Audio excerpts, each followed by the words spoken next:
If you own a Mitsubishi, then check out Rossport. I get almost all of my Stevo parts from Rossport.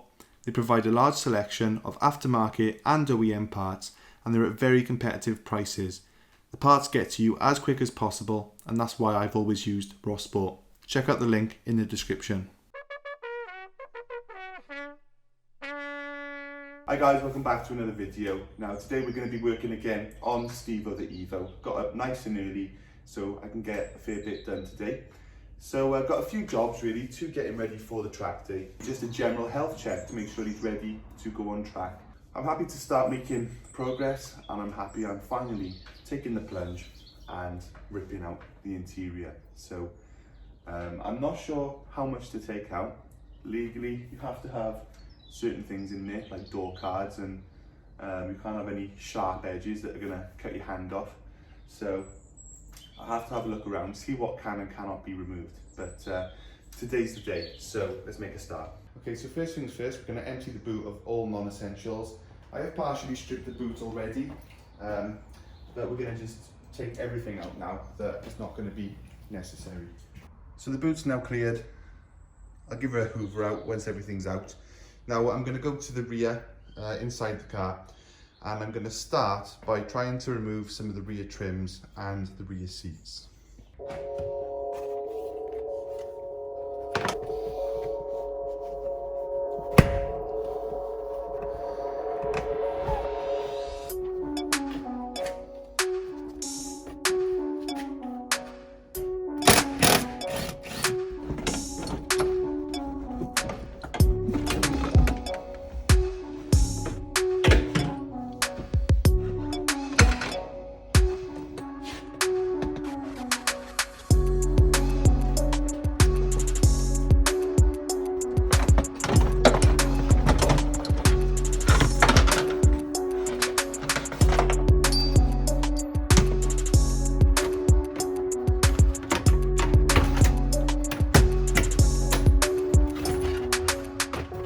All that weight that's just come out, so hopefully it'll make a difference. There's still a bit to go yet.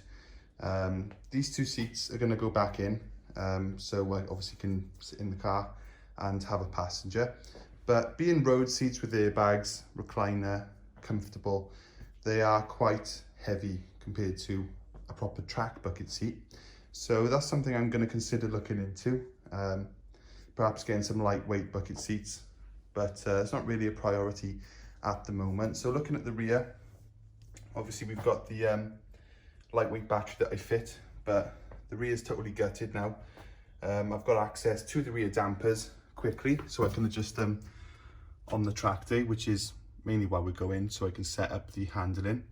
Then obviously we can see straight through then to the cockpit area. I've been playing too much of that new flight simulator. We can see the driver's cabin, put it that way. And I've stripped out almost everything. So both sides, I've removed the plastics, I've removed the carpets, removed quite a lot, but still a bit of work to go yet. So I've got to put the amp back in, and we're going to put the seats back in. The headlining is still there. I'm not sure if that's going to stay or go. Probably is going to go at some point, but for right now, I'm probably going to leave it there because I'm going to have a little break and see just how far I want to take it.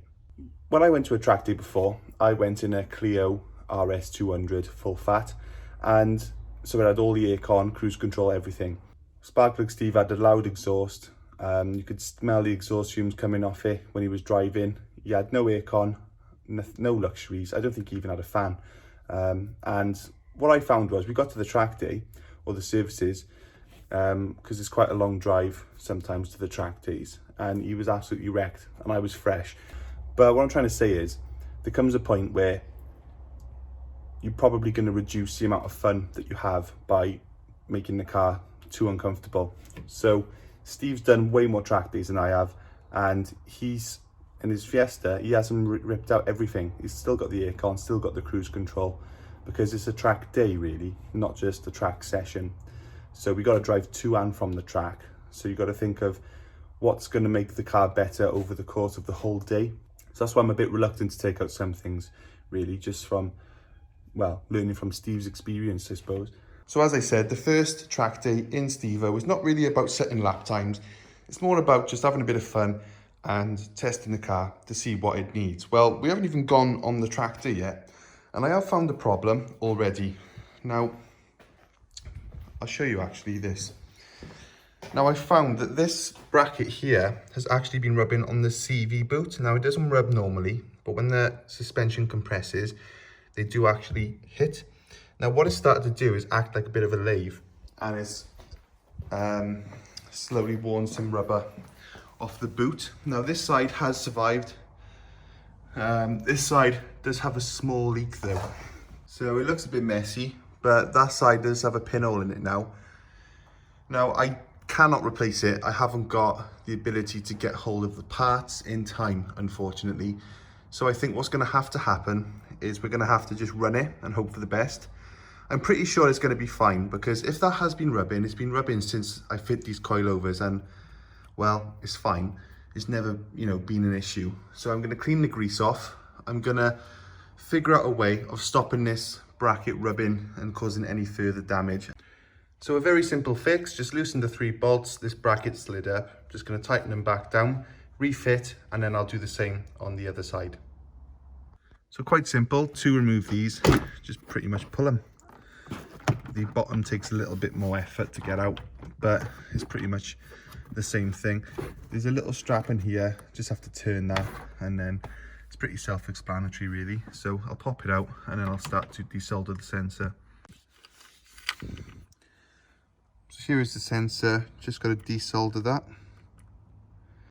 Okay, so that's been resoldered. Just going to put a bit of insulation tape on it. Then I'm going to cable tie it up here out of the way. So yeah, a little bit of weight saved. Do the same on the other side now.